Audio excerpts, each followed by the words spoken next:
The fifth-generation RAV4 features a 2.5-liter hybrid dynamic force engine built on the GAK platform, offering 218 horsepower in front-wheel drive form and 222 horsepower with the electric intelligent all-wheel drive, delivering step changes in power, responsiveness and efficiency, with best-in-class fuel economy and emissions levels. The RAV4 plug-in hybrid sits at the pinnacle of the RAV4 range as the most powerful model of the range yet, with 306 horsepower.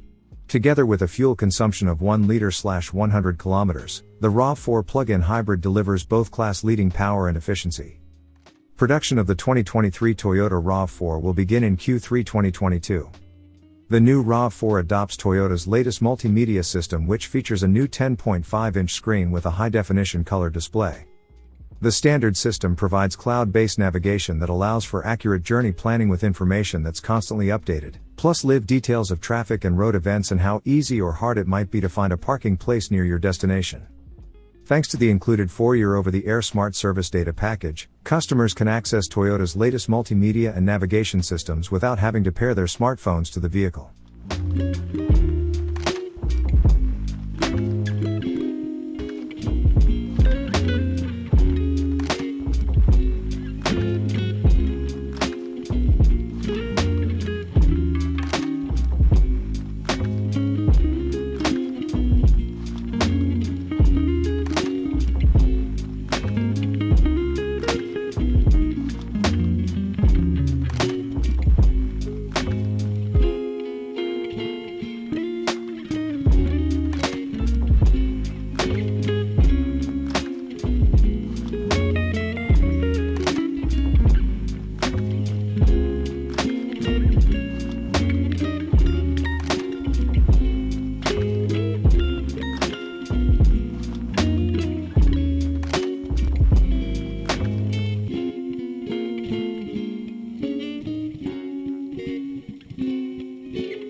Thank you for watching, and don't forget to like, subscribe, Share.